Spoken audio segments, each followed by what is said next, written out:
Welcome to our webinar where we will answer your questions on the subject of Umbrella versus PAYE.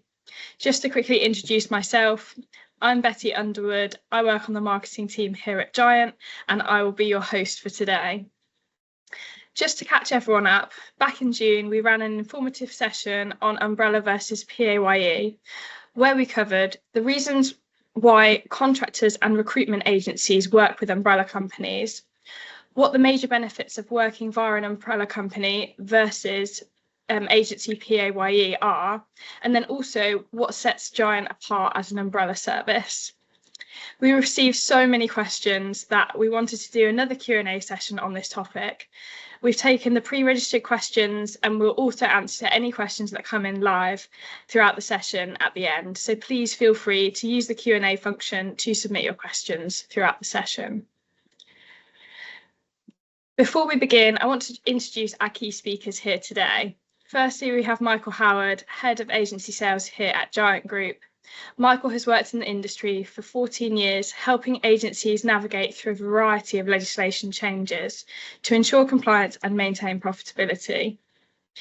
Michael heads up our agency sales team to ensure our recruitment partners have access to the full range of Giant Group services. And secondly, Thomas Williams, who is a key account director here at Giant. For the last 5 years, Tom has been supporting our key agency partners to manage their contingent workforce with Giant's range of payroll solutions, whilst ensuring the recruitment supply chain stays compliant and efficient.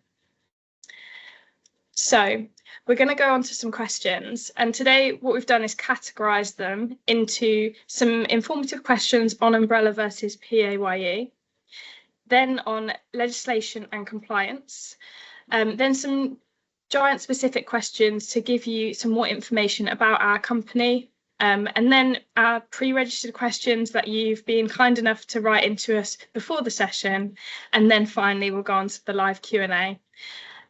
So let's start with you, Michael. The first question I've got for you is, what is an umbrella company to start off with? And then in contrast, what is PAYE? Hi, good afternoon. Thanks, Betty. Good afternoon, everyone. Great question. What is an umbrella company? I've been doing this job for probably long enough now. Probably a lot of the people on the audience and webinar probably have come across over the years. And for those people outside of the industry, when I say I work for an umbrella company, it's to sell umbrellas. What's that all about? So I suppose it's a great question, and I suppose to try and simplify the answer as best as I possibly can be, umbrella company is a vehicle to support contingent freelance workers to allow for a pay-as-you-earn solution.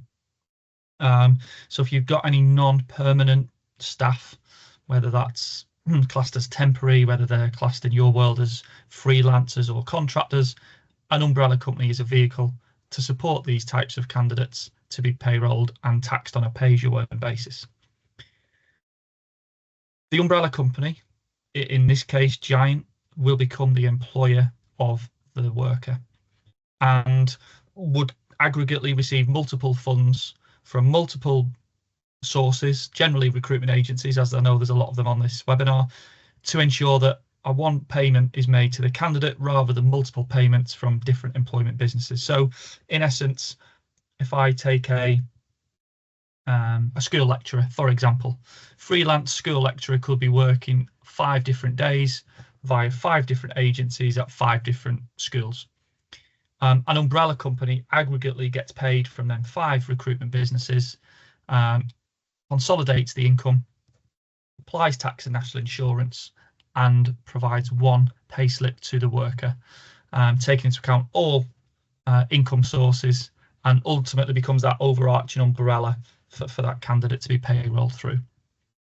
From a, I suppose, in contrast, what is pay-as-you-earn? Well, if we use the same analogy, your freelance temporary worker would get a payslip for work done on Monday from Employment Business One, same on Tuesday, Wednesday, Thursday, and Friday. So in contrast, a worker on a pay-as-you-earn basis would typically get multiple types of wage slips.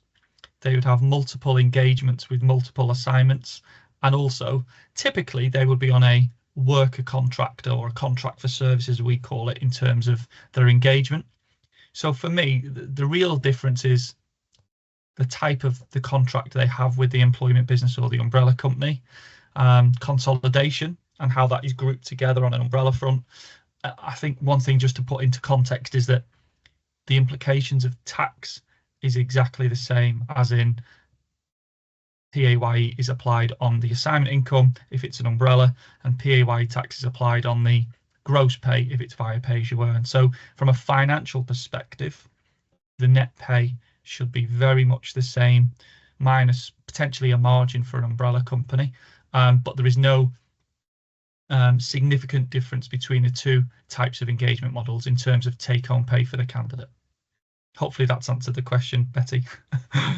Perfect, thank you so much. And then just to go on from that, so who can use an umbrella company? Yeah, I think probably touched on this a little bit in the previous question. Some of the questions we've received over the last month or so are sort of answered in a slightly different way and cover off similar sort of areas. So anybody that's non-permanent can use an umbrella company.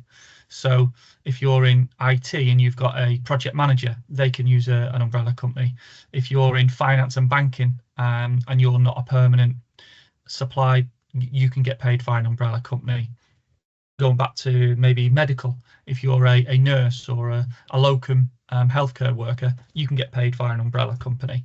And we'll touch on the future parts of this webinar in terms of the benefits, but ultimately the easiest way to think about it is if you're providing non-permanent supply, they are potentially likely to be engaged via an umbrella company.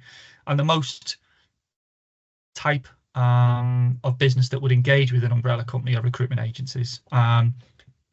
Recruitment agencies probably make up 99% of our engagements from how they outsource and engage with umbrella companies, and ultimately we then pay the candidate.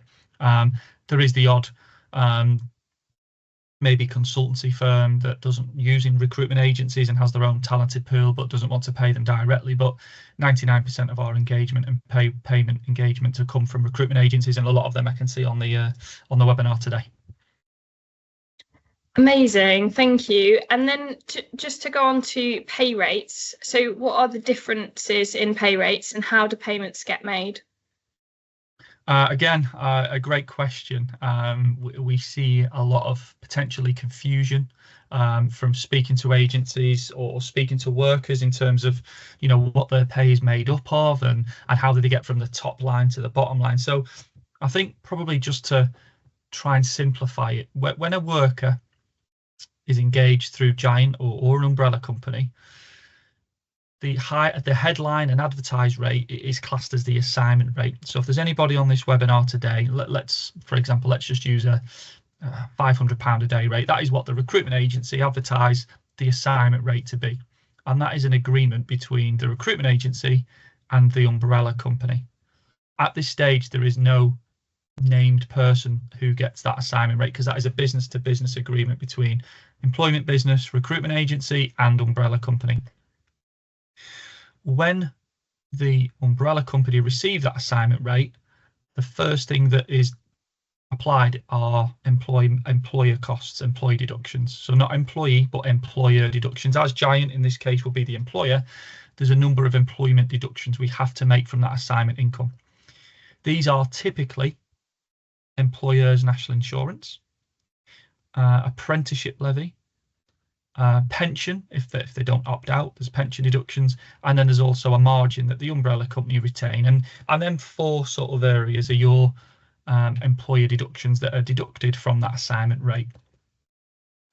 What that then leaves after them deductions have been made, it is the gross pay.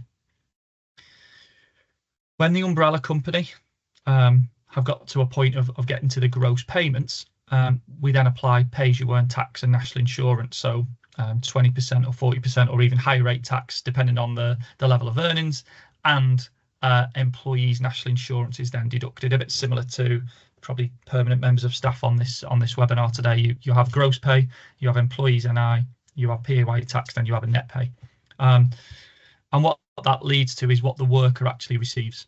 in the bank account. So there's kind of three things that we all need to consider. There's the assignment income, the assignment rate, which is usually the headline advertised rate. You've then got the gross pay after employment deductions have been made, and then you have the net pay, which is what the worker receives after all deductions have been made.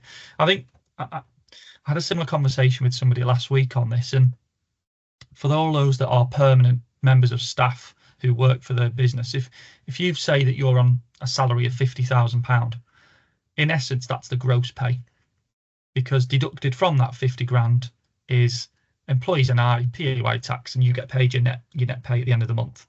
However, if I'm your employer, the cost for your services to me as your employer is not 50,000. It's 50,000 plus employment costs. So it's plus employers and I've still got to contribute towards the apprenticeship levy. I've still got to maybe contribute towards a company pension. So if you can try and maybe use that as a visual in terms of how that compares to permanent labour, is that the salary banding, or the rate that is quoted on a permanent salary, is the gross payment effectively. You've still got employment costs on top of that if you want to get to an equivalent assignment rate income, excuse me, and if you want to get to a net income, you've then got employee PAYE tax and national insurance to be deducted. The umbrella company, 99% of the time, generally with Giant and may differ from slight umbrella companies, become the employer of that worker. I know some umbrella companies potentially could offer a worker contract, but 99% of all umbrella companies would offer the worker an employment contract, which again, as mentioned, would aggregate any sort of assignment income and consolidate that towards the worker being paid and sent a payslip. The worker can opt out of the pension auto enrolment when 13 weeks is up if they don't already opt into a private pension. And as I say, the biggest, I suppose, question for all of those people that are on the webinar today is workers saying, well, why do I pay 2 lots of national insurance? I'm pretty sure that was a big thing back in 2021 when I-35 came into play. Is, well, I've gone from limited company to umbrella, my take-home pay has gone down massively, and I'm now having to pay 2 lots of national insurance. Well, again, just to take a step back, the worker isn't paying 2 lots of national insurance. The employer, i.e. the employment business / umbrella company, is deducting employment costs, which one of them is the employer's national insurance. Then once we get to the gross pay then deducts PAYE tax and employees' national insurance. So it's just important to be as transparent as we possibly can be, making sure that the worker doesn't believe that headline rate that is paid from one business to another is actually the gross pay, because it's not. It's the assignment rate. So we've just got to be mindful, and more than happy to take this offline and have sort of educational sessions with any of the agencies that are on here today, to be able to provide a little bit more knowledge and education to support any workforce that consultants or teams may need. So sorry, gone round in a little bit of circles, Betty, but yeah, there is very much difference between the pay that goes from the employment business all the way down to the worker in terms of a pay slip at the end of the week. Amazing, thank you for that. And then just to give us a bit of insight, why would you choose an umbrella company over PAYE, or vice versa? Like, which is better? Yeah, no, absolutely. I think it's important to note that there isn't a right or a wrong answer.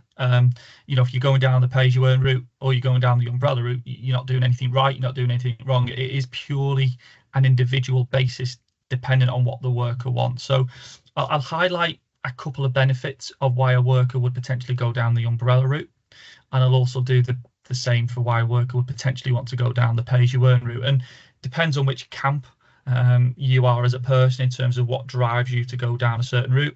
But like I mentioned, Betty, there is no right, there is no wrong answer. So key benefits, and this isn't a limit of the benefits, but some key benefits is that when a worker becomes engaged via an umbrella company, they become an employee rather than a worker.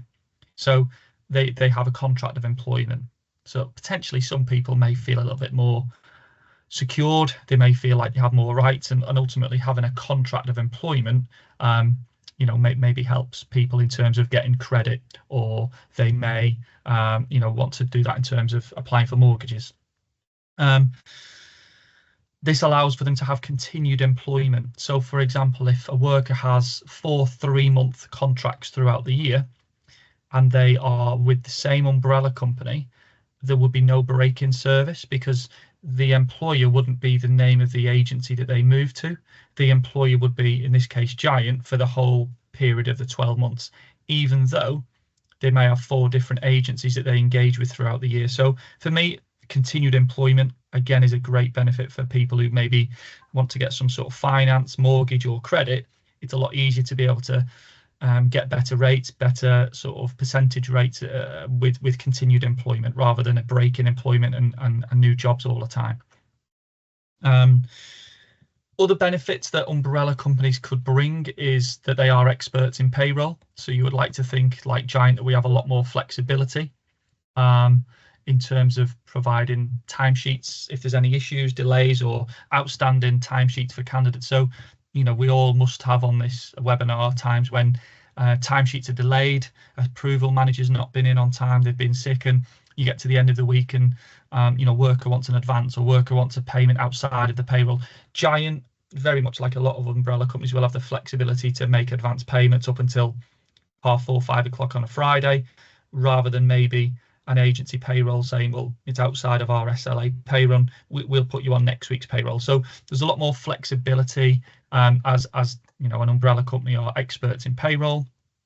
And I think just to cover off one more benefit as to reason why workers would potentially choose umbrella companies, Giant and umbrella companies would have added value benefits for contractors working with them. So, for example, Giant provides self-invested private pension option for contractors, typically those white-collar contractors who want to put a lot of money into their private pension to offset against tax and via salary sacrifice. They may well have had this self-invested private pension when they was a limited company prior to the off-payroll workers in 2021, and allowing workers to be able to do that can become much more tax efficient and provide a lot more benefits for the candidate later on in life. Contractors may also choose umbrella companies for the medical benefits package, something that a lot of our candidates do choose to take up, because they understand that when they're off work due to sickness or illness, it obviously can have a huge impact in terms of their engagements. So some benefits there, Betty, for why workers would choose umbrella. I think if we move on to why workers would potentially choose pay as you earn, is that there is no cost to the worker to get paid. So whereas engaging on an umbrella company, there's a typical margin that's retained by the umbrella company. When the worker is engaged on a pay-as-you-earn basis, there's typically no cost to get paid by the employment business. Other reasons and other benefits why workers may opt for pay-as-you-earn is the payslip is a lot more simple. There is no assignment income mentioned. There's no employment costs mentioned. It's very much a payslip that looks like yours and mine. Gross pay, employees NI, pay-as-you-earn tax and net pay, that they're pretty much a lot simpler. If you haven't seen an umbrella payslip, then you're missing out quite a bit of complexities, but the umbrella payslip is very, very different to that of an agency PAYE payslip. Other benefits as to why workers may want to opt for pay-as-you-earn is the employment business who's probably found your work is also the same company that's paying you. So you've got a bit of a less convoluted supply chain. So you're not having to go to one company for one thing, one company for another. There's not another company in the supply chain that you don't know what the reason is that you've not been paid. You've got an employment business that finds your work and an employment business that pays you. So again, it just depends on you as an individual as to what benefits you see is more suited for you as an individual. Amazing, thank you. And so if someone has decided that an umbrella company is the way forward for them, how does someone go about setting up with an umbrella company? Yeah, I suppose very, very simple, very quick, very easy. Giant have been providing umbrella services for probably the best part of 30 years. And, whether you're a contractor that wants to do things online, we can allow people to sign up online. Whether you've got questions about maybe a pension that you want to know how that would impact your take-home pay, we've got contact onboarding team that's open between 8 and 8, and workers can join on a number of ways in terms of engagement. We will need, like any employer, compliance checks, so right to work, proof of address, to ensure that we're abiding by employer legislation. But ultimately, Betty, going back to, what's the process of setting up, it's very, very simple, very quick, and like anybody that gets a new job, the sooner that bit's done, the sooner that they can obviously have a start date and start getting paid. So very quick, very simple, very easy. Amazing. Thank you so much, Michael. We're now going to head over to you, Tom, in terms of some questions surrounding compliance and legislation.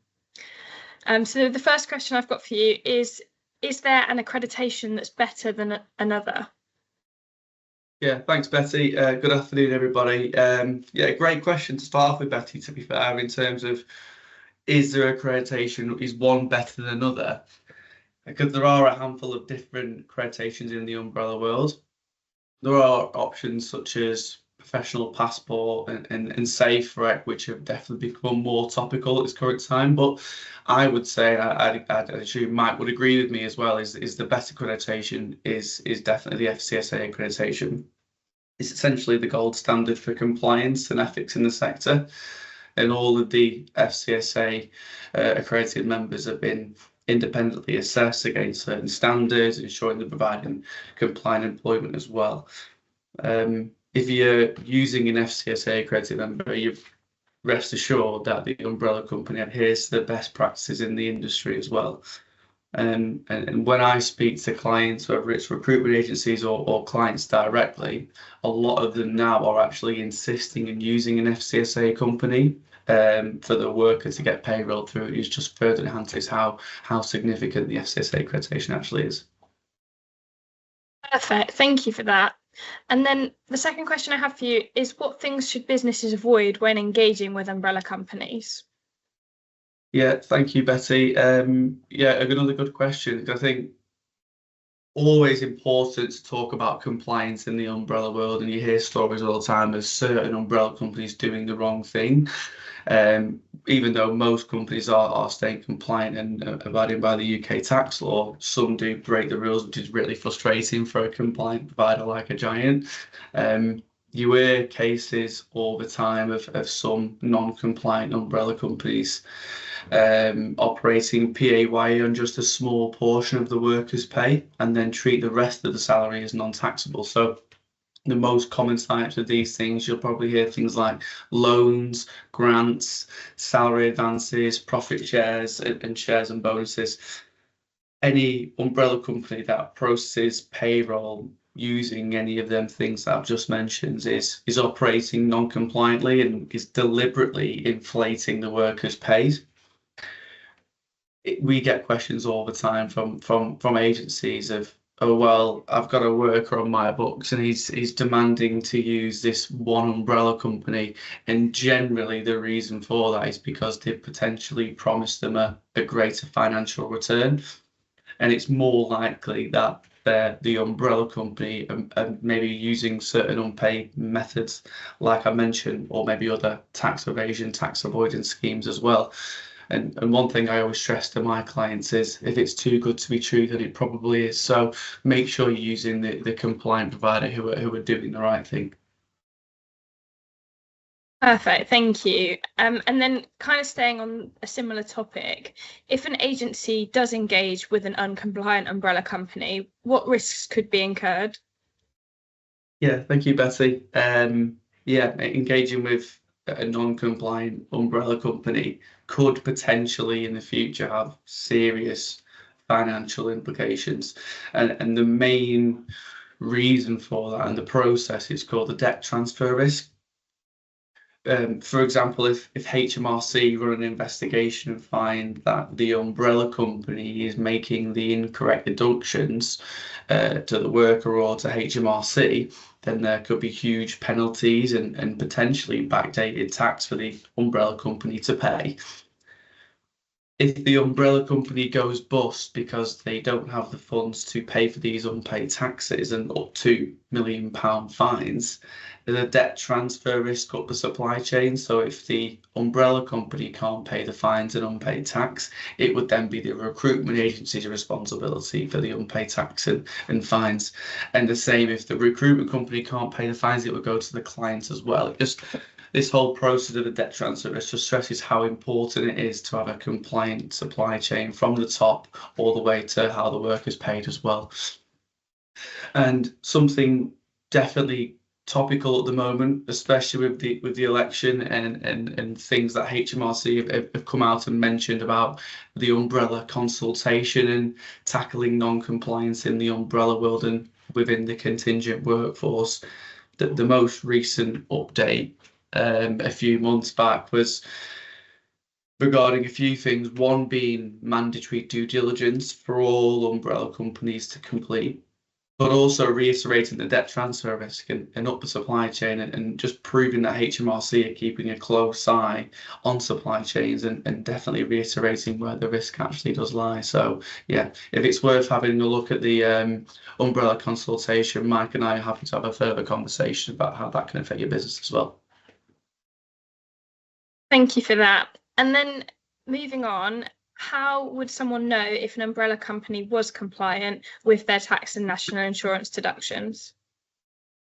Yeah, thanks, Betty. When partnering with an umbrella company, agencies generally request key information documents or KID documents, noting all the different relevant deductions, like Mike mentioned, the employment costs and also the employee tax and employee national insurance based on a set criteria.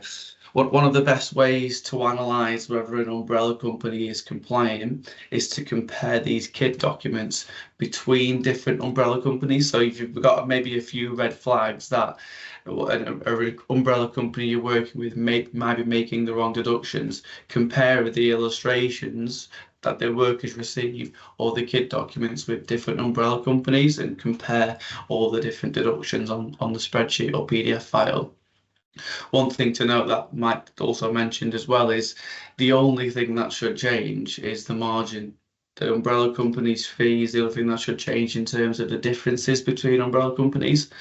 Because at the end of the day, we're making the same deductions to HMRC, the same percentages for tax and national insurance and employment costs. So the main thing I would do to check whether someone's compliant is definitely to compare between different KID documents, yeah.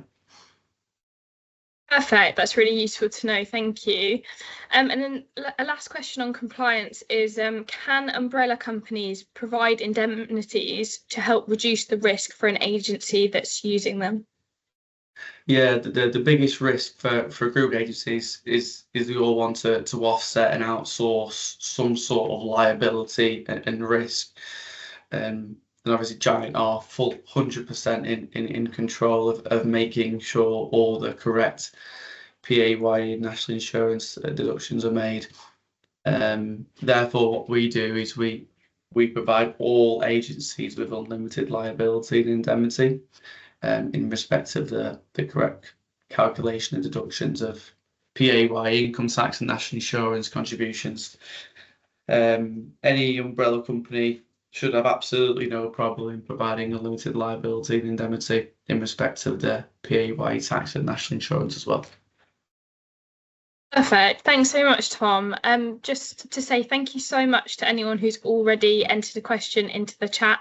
Really appreciate that, and we'll get to them at the end. And just to remind anyone else to feel free to do the same. So yeah, thank you so much. And we're now going to move on to some questions about Giant, so you can learn a bit more about Giant Group and how they might be able to support your needs moving forwards. So coming to you first, Michael. How many people use Umbrella as how many people use Giant as an umbrella company? Yeah, thanks, Betty. Given that we've got a wide range of payroll solutions, I think if we're pretty safe to say that we probably payroll around 12,000 contractors per week through our umbrella solution.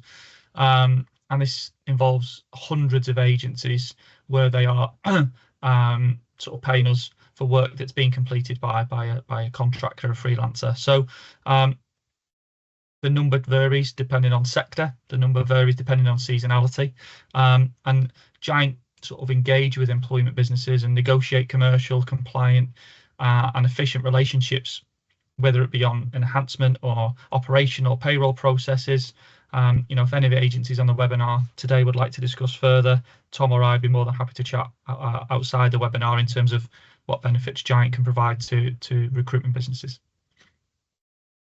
Perfect, thank you so much. And then Tom, coming to you, why could someone trust Giant as a compliant option? Yeah, thank you, Betty. I think one of the main reasons why we're known as being one of the more trusted providers in the umbrella world is we've been a founding member of the FCSA for over 30 years, and compliance for Giant, myself and Mike and all of the team is always the #1 priority. The reason why we run these webinars and podcasts, whether it's with you guys or whether it's with our agency partners, is to, yes, help with key topics regarding payroll and legislation, but also to demonstrate how transparent we are when it comes to things like compliance. So yeah, I would say that's definitely one of the reasons why you could definitely trust us as a compliant provider. Perfect, thank you. And then Michael, what other PAYE payroll solutions does Giant offer?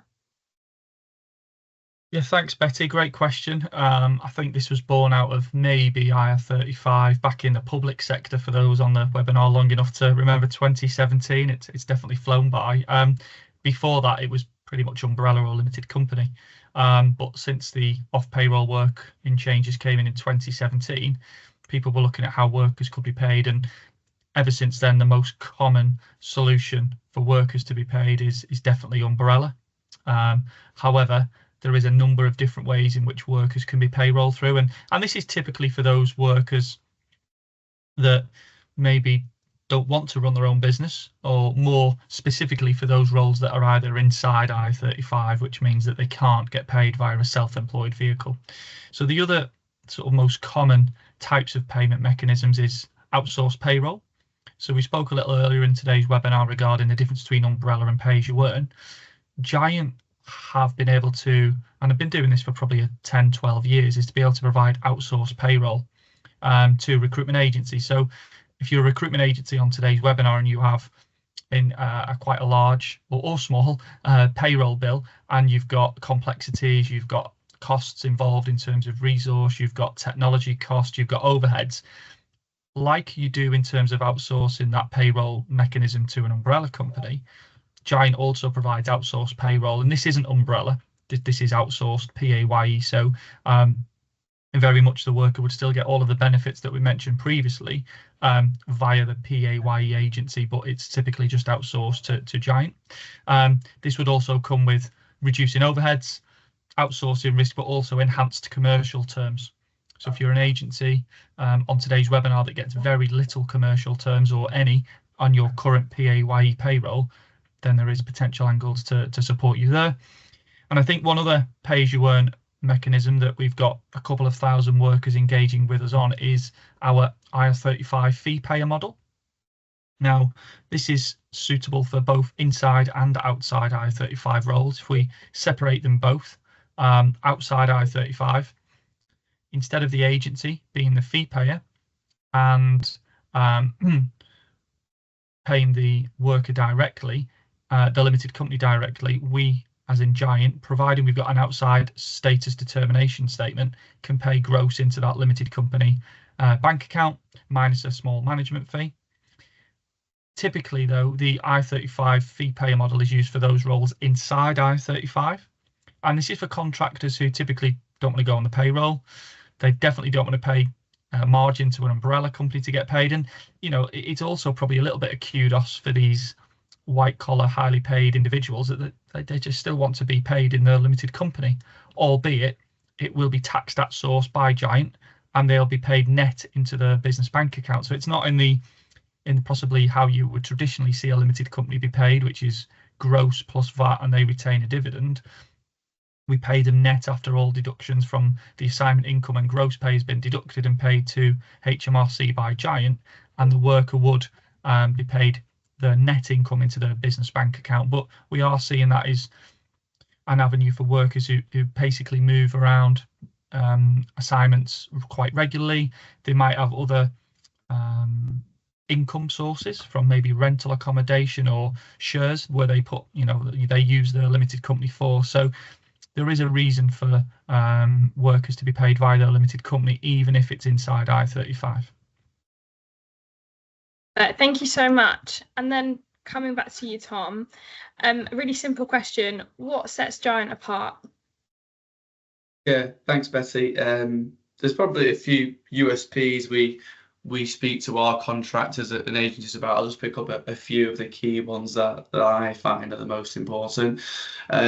One is regarding SIPs and salary sacrifice private pensions, and one of the huge benefits of operating through an umbrella company is you're able to get huge tax relief on paying towards private pensions. It's the first thing we actually do deduct from the assignment income is that pension, so the worker gets a huge tax relief. So it works out for every £1,000 you contribute into a private pension for a basic rate taxpayer, it will only cost you 520 quid, and essentially that saves you £408 on tax relief. And to answer your question, Betty, what sets us apart, we're able to pay in towards any existing pension provider, and we're one of the only umbrella companies who are able to offer into the whole market. So currently we're paying up to 50 to 60 different pension providers, and it's really positive, because if a contractor's been contributing towards a private pension for 10-20 years through Giant Umbrella, they'll definitely be able to continue paying towards that pension. So that's definitely one of the key selling points. In terms of other parts, a bit of a value add on our side is regarding private medical insurance. We offer this to the employees like myself, Betty and Michael, but also to our contractors as well, and our employees. It can cover for things like dental, optical, therapy and health screening. Contractors and employees have options for different bronze, silver and gold packages depending on what level of cover they like, and they can also include the family as well into the insurance. So that's definitely a good USP. And one thing is specifically regarding process, and we call it a DX, which is our corporate jargon, but it's a data exchange and essentially an Excel file that we receive from agencies, which is including the workers' timesheets.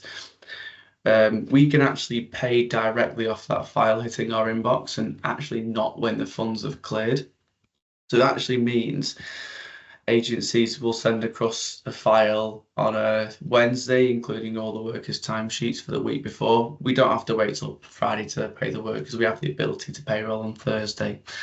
So that's a really good process we've got in place for a lot of our agencies as well. And lastly is regarding the service. I think one thing that our sales team with Mike and I are really, really proud about, and we shout about to our agencies, is our Trustpilot score. It's currently at 4.8 out of 5, which is one of the highest in the umbrella, which we're really happy with. And more specifically about the service in terms of the June stats, I think we answered calls. I think I was looking, and we'll answer calls in like 14 seconds, which is like 4 rings. And I think 93% of workers scored 8 out of 10 or higher. So it just shows you how well our employee support team are also performing as well. Amazing. Thank you so much for highlighting those points. And then finally, what sets Giant apart outside of the business as usual? So coming to you first, Mike, could you tell us a bit more about Giant's global payroll solutions and capabilities, please? Yeah, no, absolutely. And thanks, Betty. I suppose it links in well with a couple of questions we've had on the live chat throughout the last 45 minutes or so. So Giant, we all know, or if we don't, then you hopefully should know a little bit more about what we do over the last half an hour. Historically, we've been sort of 30 years UK umbrella payroll solution, one of the longest standing in the industry. Probably about 18 months, 2 years ago, we took the step to think there's a lot more business outside the UK. There's a lot more remote workings now going on, and some UK clients will also have entities globally. So how can we help support them? The Giant have got a breadth of legal entities across the globe. So that's Europe, Asia, the US. I think we're in 5 continents now, maybe 6, where Giant have got a legal entity. So that means that we can become the employer of record, which for those on the call today is effectively being able to provide a pay-as-you-earn type solution globally. In certain countries, we're also able to be the agent of record. So in UK equivalent, a limited company or self-employed engagement, where we take a small fee and pay the limited company into a foreign country. So for those agencies that are on the webinar today, if you do any global engagement, if you have any clients that have got a global entity and you've always shied away from how that could work from a technical point of view, which local payroll providers work in certain countries, that hurdle will hopefully need to be removed, because you can think of Giant as your UK and global payroll experts. And as I say, we are increasing the breadth in which we are present in. And because we've got that global presence, it just allows you to concentrate on search and selection and allows you to outsource that payroll to the likes of Giant. Perfect. Thank you so much. And then Tom, coming to you, could you please let us know a bit about Giant's pre-employment screening services? Yeah, thank you, Betty. As well as the Giant global arm that Mike mentioned, we also have a Giant screening capability, which is essentially an outsourced screening solution for clients, but more specifically for the agency partners that we deal with.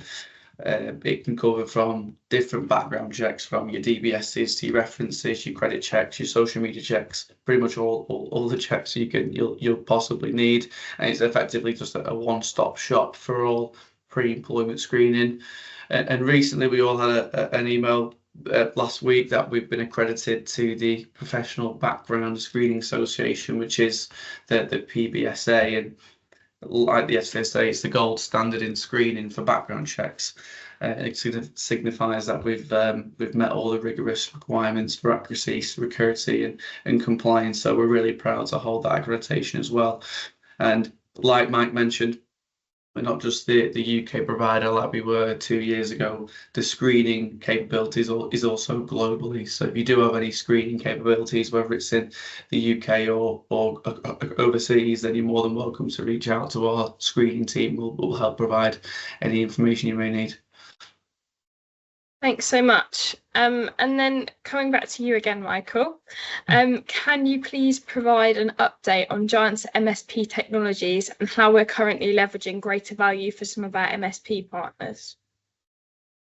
Yeah, no, absolutely. This is becoming very, very hot topic at the moment. So if you're an agency on the webinar, or you're a client on the webinar that's sort of looking at MSPs and how that could streamline the supply chain, I'll kind of separate it. I am conscious of time. I know everybody's budgeted for 60 minutes, so I'll try and keep this brief. But if you're looking at getting your recruitment agency and you're looking at getting into that MSP world, but don't really want to compete with the big players in that area, and some of your clients have probably got between 20 and 50 or 20 and 100 contractors, the bigger MSPs typically won't want to get involved in that small position either.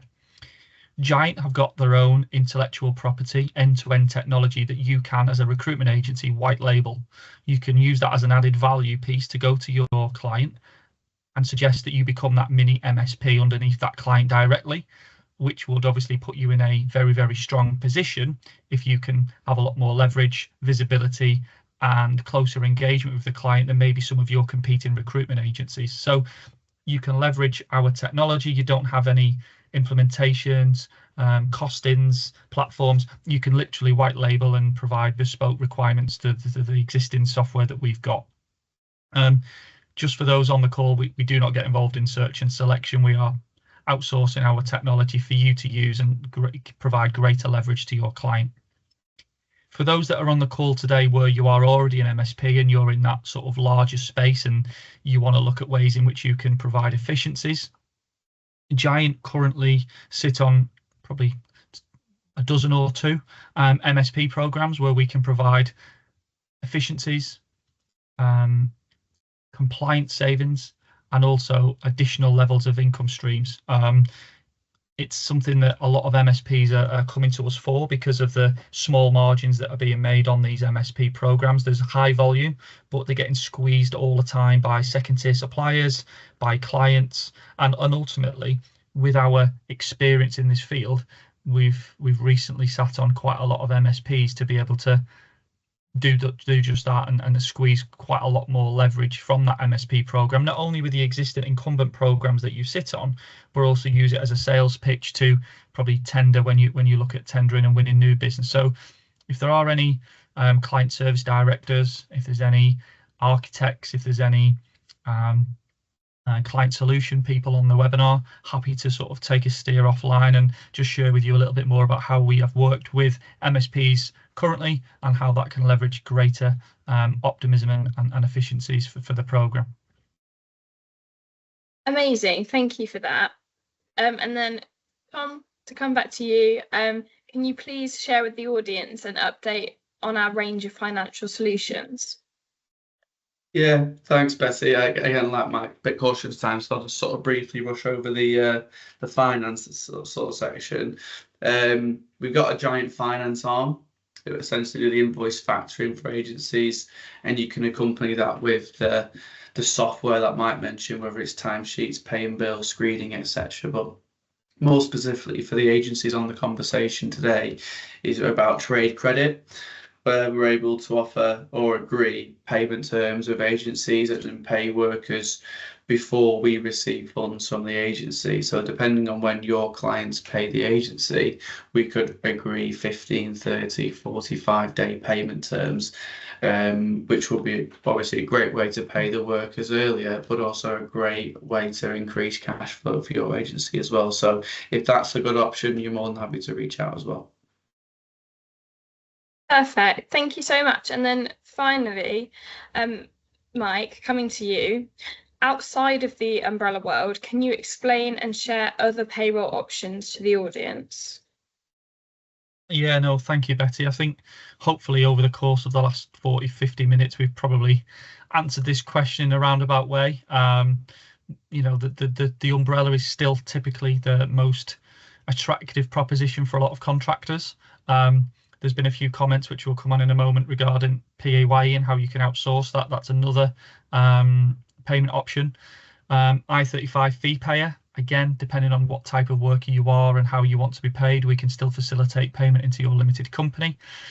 And for those recruitment agencies on the webinar today, CIS, you know, construction industry scheme model, you know, that's still a very, very popular way of workers being paid, albeit it is quite specific for those workers outside of supervision, direction and control, and completing work within the construction industry scheme. So if you've got any contingent labour, if you've got any non-permanent staff that you want to talk to Tom, myself, or the wider sales team about, then, you know, please do give us a shout. Amazing. Thank you both so much for answering all of our questions so far. We've run through lots and lots of content there. So just to let the audience know, tomorrow we'll be sending out a recording and just a follow-up email so you can get in touch if you have any queries on anything that we've talked about so far or how we can support you. We're just going to go on to now. We've got a little set of pre-registered questions that were written into us before the webinar. And then if we have any remaining questions in the chat, we'll go on to those. So the first question we got sent in was from someone who said, I'm wondering why at the age of 69, I'm still paying hundreds of pounds in national insurance. Michael, can I come to you with that one?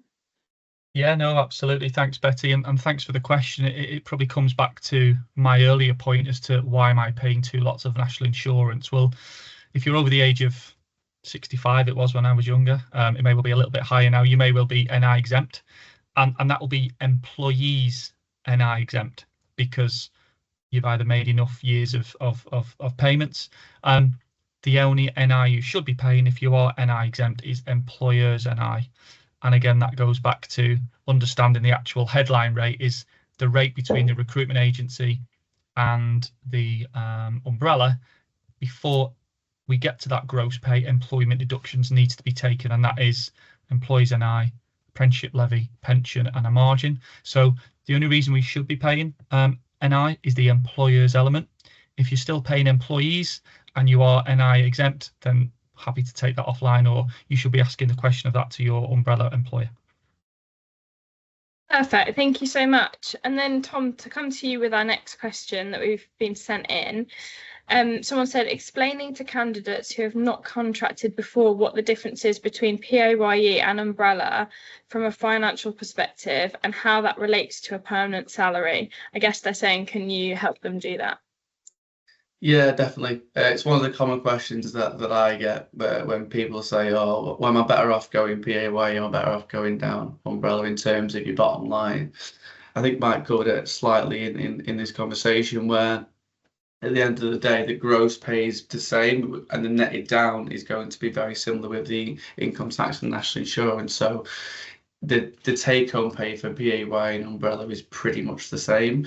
One way I would sort of double check that is to go on the government website, go on the PAYE calculator based on a set day rate. You can work out the income tax and national insurance for the PAYE side. For the umbrella rate, if you've got your umbrella rate to hand, speak to one of our team or an umbrella company and they will brush up a quick illustration to find out what their take home pay will be, and then you can compare between the both. I did see a quick message in the Q&A about, do we have an umbrella calculator as well? And that's on our Giant Pay website, and you can type in your day rate or your hourly rate, your hours or days worked, and then it'll brush up a quick illustration of all the deductions for umbrella. So yeah, that's the best way I would sort of distinguish which one gives you more net pay. Amazing, thank you. And then to state the obvious, we've very recently had a change in the UK government. So someone has asked, do we foresee legislative changes now with this change of government? Michael, can I come to you with that one? Yeah, I thought you might do, Betty. Great question. I think we all know and understand that there is a place for an umbrella company in the contingent marketplace. We've spoken a lot of reasons as to why that is the case on today's webinar. Albeit the Treasury does make a lot of pay as you earn and a national insurance income, there is also still a lot of, let's say, creative companies out there that don't necessarily give the Treasury as much as what they should. There was talk about umbrella consultation last year and how the HMRC are going to tackle non-compliance. There was also mention of the umbrella consultation early this year, and if you want, there's details on that blog on Giant's website. Do I feel that regulation and government will make any changes? I think if we head towards regulation, it will be a good thing. I think it will mean everybody's on a level playing field, providing everybody does things correctly. And it will mean that, you know, the industry that we all work in, that we all support, will get that sort of bad news historically that we've always had in terms of, you know, people not paying the right levels of tax. And unfortunately, like Tom's mentioned, you know, if it sounds too good to be true, it usually is. So I think regulation is a good thing. I think the Treasury will see more tax and national insurance, which is obviously good for the economy. And I think that'll probably likely to come in play in April 25, but we should get some news towards the back end of this year in terms of further updates on that topic. Amazing, thank you so much. And then going on to you, Tom, we've got this question: what percentage of candidates or companies go for an umbrella solution rather than a PAYE option? Yeah, thanks, Betty. It's probably difficult to say percentage, because I think as we've mentioned across the webinar today, is there's benefits of both. Like, there's benefits for umbrella and there's benefits for PAYE, and it's really down to the contractor in terms of what option they want to go down. So what I find from speaking to agencies is they tend to offer both options, but there are instances where agencies either don't operate through umbrellas or don't operate through PAYE.